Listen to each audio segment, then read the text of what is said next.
ምዕራፍ 3 ከምዝ ክንብል ከሎና ገና ዶ ንጅሃሪና ዘሎና ወይሲ ኸምቲ ገሊኣቶም ዝገብርዎ ካብ ካልኦት ናባኻትኩም ወይ ከዓ ካባኻትኩም ናብ ካልኦት እተማሕጽነና መልእኽቲ ስለ ዘድልየና ድዩ? እታ ኩሉ ሰብ መታን ክፈልጣን ከንብባን ኣብ ልብና ዝተጻሕፈት መልእኽቲ ንስኻትኩም ኢኹም።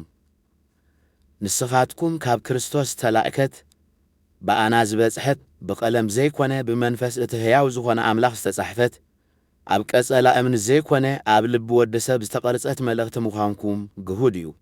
ነዚ ንብል ዘሎና ከዓ በቲ ኣብ ኣምላኽ ዘሎና ብክርስቶስ ዝረኸብናዮ እሙንቶ እዩ። ዝኾነ ነገር ምግባር ብቕዓት ዝሃበና ኣምላኽ እዩ እምበር ካብ ገዛ ርእስና ዘምጻእናዮ ብቕዓት የብልናን። ናይታ ብፊደል ዝተጻሕፈት ሕጊ ዘይኮነስ ናይታ ብመንፈስ ቅዱስ ዝኾነት ሓዳስ ኪዳን ኣገልገልቲ ክንከውን ብቕዓት ዝገበረና ኣምላኽ እዩ። ከመይ ጽሑፍ ሕጊ ሞት የምጽእ መንፈስ ግና ሕይወት ይህብ።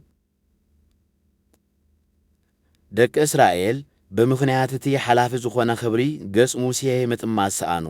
እታ ኣብ ቀጸላ እምኒ ብፊደል ዝተቐርጸት ሞት እተስዕብ ኣገልግሎት ብኽብሪ ካብ ተገልጸት እታ ኣገልግሎት መንፈስ ቅዱስ ደኣ ኸመይ ኣዝያ ብኽብሪ ዘይትግለጽ እታ ኩነኔ እተስዕብ ኣገልግሎት ካብ ከበረት እታ ጽድቂ እተስዕብ ኣገልግሎት ደኣ ከመይ ኣዝያ ዘይትኸብር እታ ክብርቲ ዝነበረት ብምምጻእ እዛ ካብኣ ዝኸበረት ክብሪ ሰኣነት ከመይ እታ ሓላፊት ብኽብሪ ካብ መጸት እታ ነባሪት ደኣ ኸመይ ኣዝያ ብኽብሪ ዘይትመጽእ ከምዚ ዝበለት ተስፋ ስለ ዘላትና ኢና ብትብዓት እንዛረብ ዘሎና። ንሕና ከምቲ ሙሴ ነቲ ዚቕህም ዝነበረ ምንጽብራቕ ገጹ ደቂ እስራኤል ከይርእይዎ ዚጉልበብ ዝነበረ ገጽና ኣይንጉልበብን ኢና። እንተኾነ ልቦም ተደፊኑ እዩ። ብሉይ ኪዳን ኬንብቡ ኸለዉ እቲ ጉልባብ እቲ ገና ክሳዕ ሎሚ ኣይተቐልዓሎምን። ከመይ ነቲ ጉልባብ እቲ ዘይቐልዖ ክርስቶስ ጥራይ እዩ። እወ ክሳዕ ሎሚ እውን ሕጊ ኦሪት ኪንበብ ከሎ ልቦም ብመጋረጃ ክውል እዩ። ሓደ ሰብ ናብ ጐይታ እንተተመልሰ ግና እቲ ጉልባቡ ይቕንጠጠሉ እዩ። ጐይታስ መንፈስ እዩ። ኣብቲ መንፈስ ጐይታ ዘለዎ ድማ ኣብኡ ሓርነት ኣሎ።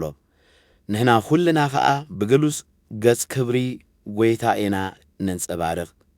እዚ ካብቲ መንፈስ ዝኾነ ጐይታ ዝመጸ ኽብሪ ኸዓ ናብ ምስሊ ኣርኣያኡ እናተለወጥና ካብ ክብሪ ናብ ክብሪ ንሓልፍ።